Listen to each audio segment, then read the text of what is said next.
Hello, good morning. माझं नाव आहे सुप्रिया शर्मा आणि हा माझा पहिलाच व्लॉग आहे. माझ्या पहिल्या व्लॉगमध्ये तुमच्या सर्वांचं स्वागत करते. जसं काही पाहत आज सकाळ झालेली आहे. आज संडे आहे म्हणून खूप उशीर झाला, तरी पण 9:30 वाजलेले आहेत. असं विचार केलेला पहिलाच व्लॉग आहे म्हटल्यावर लवकर उठावं जरा, पण नंतर आठवलं की लवकर उठून करायचं तरी काय, कारण की 9:30ला पाणी येतो. कारण की अदर्स टाईम आम्ही 6:30ला पाणी सोडतो, कारण की आम्हाला 7 वाजता घर सोडायचंच असतं, घरातून निघायचं असतं. म्हणून आम्ही 6:30ला पाणी वगैरे सोडतो, म्हणजे आम्हाला अर्धा तास तरी पाणी मिळतं. म्हणून आज थोडं लेटच उठलं. थोडी नंतर असं आम्ही विचार केलेला की आम्ही मंदिरमध्ये जाणार आहोत, साईबाबांच्या मंदिरमध्ये जाणारच आहोत म्हणा. पण असं वाटलं लवकर उठू, परत लवकर जाऊ, लवकर येऊ घरी परत रिटर्न. पण पाण्याने सगळा घोळ केला. मला आठवणच नाही राहिली की 9:30ला पाणी येत होते. तसंच मग काय आता सगळं आपलं घराची साफसफाई चालू होती. त्यात माझी ही पिल्लू पण लवकर उठली. मग अर्धा टाईम तर मला तिला गोंजरायलाच गेलं. मम्मा घे, लाड कर, हे कर, तिचं चालू असतं सकाळी सकाळी उठल्यानंतर. आणि संडेच भेटतो जी आमच्या जवळ असते, कारण की आम्ही दोघेही जॉबला जातो. मग तिला आमच्या सासूबाईंकडे ठेवते, जावेकडे असते ती. तिला आम्हाला आता सध्या आम्ही कशेलीमध्ये आत्ता कशेलीला आम्ही शिफ्ट झालोत. मग तिला आम्हाला ठाण्याला सोडायला लागतं. खूप सकाळी सकाळी तिला झोपेतच सोडायला लागतं. मग ती तिथे, कारण की तिचं स्कूल तिथे आहे, मग तिला तिथे सोडायला लागतं. आता अजून 3 महिन्यानंतर तिला इकडे परत आम्ही कुठे इथे स्कूलमध्ये टाकणार, कारण की माझी सासूबाई पण इकडे शिफ्ट होणार आहेत कशेलीमध्ये. माझे जाऊ सासूबाई सगळेच. जसं म्हणून बोलायचा विषय हे झाला की खूप दिवस झाले, की भरपूर दिवस झाले विचार करत होते की व्लॉग बनवायचं, पण ते काय माहीत पॉसिबलच नाही कधी झालं, कारण की टायमिंगचा पण इश्यू खूप कमी असतो माझ्याकडे. टाईमचा खूप कमी आहे. एक तर सकाळी 7 वाजता निघणं, परत निघणं, आणि आत्ता आमच्या कामावर कसं आहे, लोड नाही आहे जास्त, म्हणून मी 5:30-6पर्यंत घरी येते मुलीला घेऊन ठाण्यावरून. माझे मिस्टर आम्ही तिघे म्हणून. नाही तर आमचं जर ओव्हरटाईम वगैरे असतं तर मला यायला घरी 8-9 वाजतात. मग डायरेक्ट इथे मी आलेली फ्रेश होऊन, थोडंसं दिवाबत्ती वगैरे चालू आहे माझी, कारण की आम्ही जसं की बोलली मी तयार झालेली इथे होणार आहे. आता वर्तकनगरला जायचं आहे आम्हाला, साईबाबांच्या मंदिरामध्ये. बाप्पांचं दर्शन तर समोर होतं आहेच म्हणा, साईबाबांच्या मंदिरमध्ये जायचं आहे. कारण की आम्ही पहिल्यापासून आम्ही तिथेच जातो, त्याच मंदिरात जातो. काही असो, आमची लग्नाचा वाढदिवस असो या मुलीचा वाढदिवस असो, आम्ही पहिलं त्या मंदिरामध्येच जातो. आणि लग्नाच्या आधी पण आम्ही दोघे तिथेच जायचो. आमचं लव्ह मॅरेज आहे, म्हणून जसं की माझं सांगायला झालं ते मी महाराष्ट्रीयन आहे, माझे मिस्टर नेपाळी आहेत. म्हणून असं काय जास्त फरक नाही पडलं वाटलं. त्या लोक पण असं मराठीच बोलतात, हिंदी या नेपाळी वगैरे असं काही नाही बघायला गेलं तर. असं इथे मी पाणी टाकते, झाडांना पाणी टाकते. सकाळचं माझं रोजचं काम असतं. कधी मी कधी मिस्टर, दोघेही आमचं वाटून घेतो कामं आम्ही दोघेही. म्हटलं इथे आता केस धुतले होते म्हणून म्हटलं ड्रायर मारूया केसांना, कारण की बाहेर भरपूर धूळ असते, म्हणून मोकळे सोडून जाणं पॉसिबलच नाही. पूर्ण बांधूनच जायला लागतं आमच्या घराच्या बाहेर, कारण की इकडे सगळं न्यू कन्स्ट्रक्शन आहे ना, त्याच्यामुळे एवढा धूळ उडतो इथे. म्हणून पूर्ण जोपर्यंत चेहरा बांधून जात नाही तो पण, नाही तर पूर्ण येतपर्यंत तिथे जातपर्यंत कुठे आपण निघालो तिथे पूर्ण केसांचं चिडिया का घोसला तसं होतं. आणि चेहऱ्यावर अशी माती असते कधी पण घरी आल्यावर. इथे माझं मेकअप चालू आहे, बेसिक मेकअप. मला काही जास्त मेकअप आवडत नाही. एक क्रीम लावायची, लिपस्टिक आणि एक टिकली छोटी, बस. ह्याच्या जास्त मला काय मेकअप लागत नाही. रोज क्रीम लागते, कारण की माझी खूप स्किन ड्राय आहे, म्हणून मला ते क्रीम नाही लावलं तर असं वाटतं ना. आणि थंडीचं तर मला एवढा प्रॉब्लेम आहे स्किनचा, असं वाटतं चावतं आहे पूर्ण माझं ते हातपाय, एवढं बेकार. इकडे एवढी थंडी आहे, कशेरीमध्ये एवढी थंडी आहे ना. ठाण्यामध्ये आम्ही राहतो तर मला असं वाटलं थंडीच नाही आहे पडत, कधी थंडी पडेल. आणि इकडे आल्यावर असं वाटलं एवढी थंडी आहे. असं बस लावली लिपस्टिक. इथे थोडं पहिलंच ब्लॉग आहे म्हणून माझ्याकडून खूप मिस्टेक होत आहेत. बोलायला मला पटकन जमत नाही आहे की काय बोलू, आवाजसुद्धा माझा बसला की काय बोलू असं झालं माझं ते.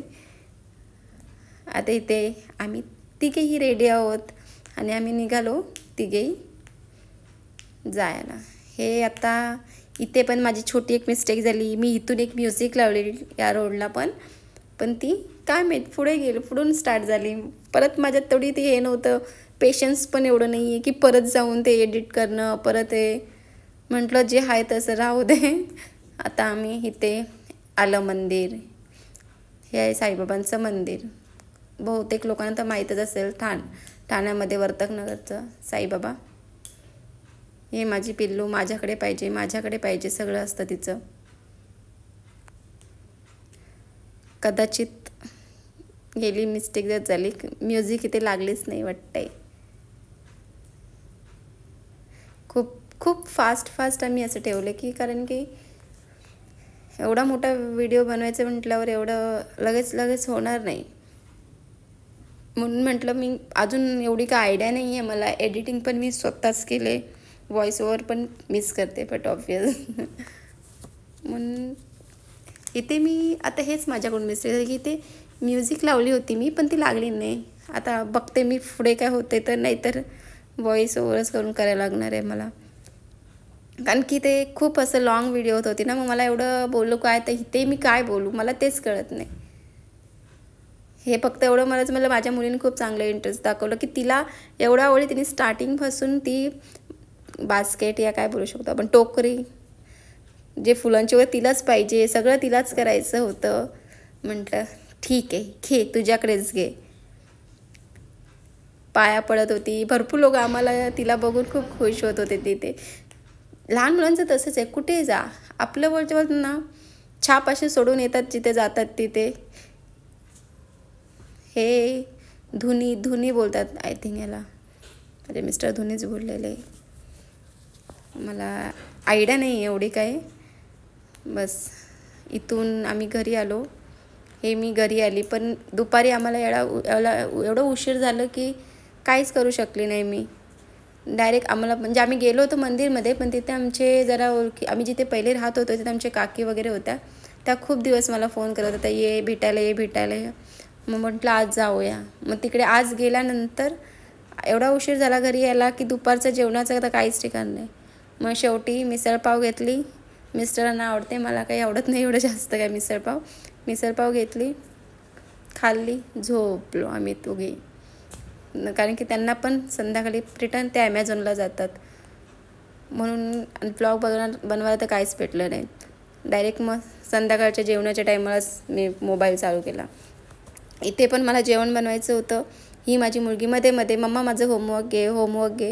होमवर्क शेवटी म्हटलं ठीक आहे, होमवर्क करूया पहिलं. मी अर्धच तिकडे 2 कुकर लावले, डाळ भात लावला आणि हिला इथे होमवर्क करायला आली. त्याच्यात पण ती मला एवढं इरिटेट करत होती, तू डोळे बंद कर तरच मी लिहिणार. किती मी चिडले तिच्यावर इथे, कारण दिसत असेल तुम्हाला कदाचित. एवढी मी चिडलेली तिच्यावर, तू नको करू, तुला नाही करायचं तर माझं डोकं नको खाऊ. कधीपासून सांगते बोगी कर ना. आज तिचं वेगळंच होतं, डोळे बंद कर तरच करणार. नाही तर तिला असं खूप आवड आहे, स्वतः ती मला अशी लिहायला सांगते, मम्मा लिहिते मी, मला होमवर्क करायचं. रात्री 1 वाजता ती घेऊन बसते, ABCD शिकव मला, 1 2 3 शिकव मला. कधी ठीक आहे शिकवते, पण कधी एवढा कंटाळा येतो, कारण की सकाळपासून आम्ही संध्याकाळपर्यंत बिझी असतो. तर आता हे पण म्हटल्यावर ठीक आहे, थोडं असं नाही की तिच्यावरून लक्ष काढून देणार, अजिबात नाही. तिच्यावर तर पहिलं लक्ष द्यायचं आहे मला. झालं मग इथे हिला बोलली तू कर, मी येते जरा जेवण बनवून. तशीच मी आत आली, मग सुरुवात केली जेवण बनवायला. बस थोडंसं चुकते माझ्याकडून, कळतं आहे मला, भरपूर गोष्टी चुकत आहेत, समजून घ्या थोडं. नवीन चॅनल आहे, सबस्क्राईब करा, शेअर करा, लाईक करा. असंच तुमचा थोडासा सपोर्ट करा, म्हणजे मी करेल काहीतरी. बघूया आता होईल तेवढं करेल, जमेल तर करेल, नाही तर नाही करणार, पण करेल. असं नाही बोलून चालणार नाही, करेल. झालं माझं इथे एवढंच, कारण की मिस्टर पण खूप लेट आले आणि नंतर कदाचित माझा फोन स्विच ऑफ काहीतरी झाला, म्हणून मला ना असं वाटलं व्हिडिओ चालू आहे आणि मी करत चालले. नंतरच कळलं भाई ते फोनच स्विच ऑफ झालं माझं. मग जेवताना वगैरे काहीच व्हिडिओ मी बनवलं नाही. Bye, good night, thank you.